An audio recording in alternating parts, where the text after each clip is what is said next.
Hey guys, welcome back. So guys, in this video we are going to continue about our Laravel e-commerce series where we are going to proceed with our checkout page. So guys, till now in previous video we have completed our checkout page form design and the listing of product items, okay, ordered items now. So guys, and now once we click on place your order should be placed by these details and the product items also. Okay, so guys, for that I have just designed one table. So that table will be this. And now, so first we will create one orders table where we are going to call that user ID, tracking number, message, payment mode, whatever the type of payment, if it is going by COD, or COD means cash on delivery, or Razorpay, Stripe, PayPal, InstaMojo, many things which will be continued in next videos. And payment ID is nothing but your transaction ID, and the payment status, whatever it is, like 0 means cash on delivery, online, paid, or failed means 2 we are keeping it. And now order status, where we are showing as pending or completed or cancelled users by or cancelled by admin. And then cancel reason we are showing, if any one of this cancellation is done, that time you have to give the cancel reason for it. And then one is for notify. Cool. So guys, and coming to order items table, where we are storing that order ID, where once the order is placed, we are taking this ID and storing here order ID and the product IDs of your quantity. So this product, see, this is one product and this is another product, which is two product, and for example, so you can store. So once we are storing that, all the things we are storing with this ID. So guys, this price, tax amount, and quantity which we are following it, that data will be as this. So example, this is your product, right? So today is you're keeping the price as 12,000. By chance, if day after tomorrow price will be increased to 15,000, right? So at that time, to the today users, what will happen? You are selling to 12,000, and in future you are selling to the users as 15,000. To store its record of its old users, so we are storing this old price details in our order items, right? And the tax amount and then quantity data things. So cool. So now it's done, guys, and now let us create the table for it.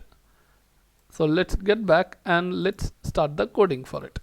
So as simple, let's create a migration. So PHP artisan make migration, the table name, create orders table, table, and hit enter.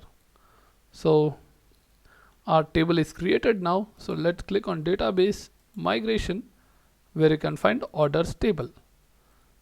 And now let us integrate the things which we required from this notepad. So I mean to tell these details. So I have already done with that, and let us copy this. So let me copy it and paste.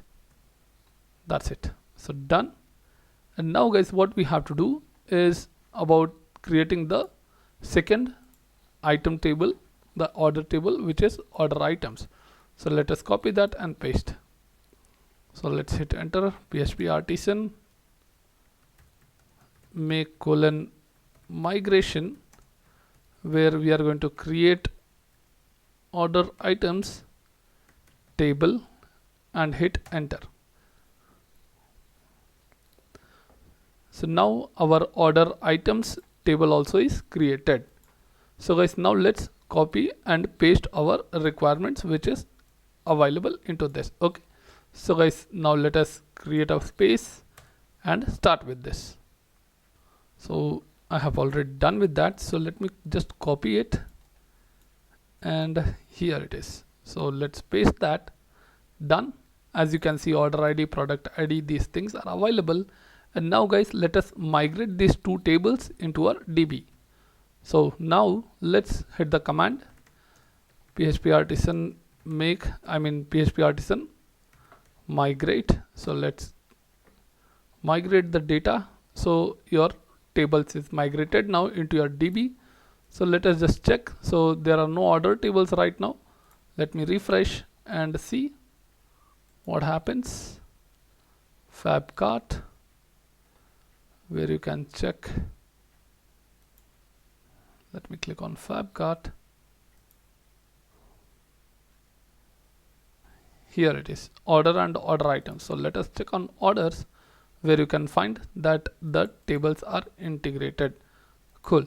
So guys, now let's create the model for this order table. This table, so let me create one simple model.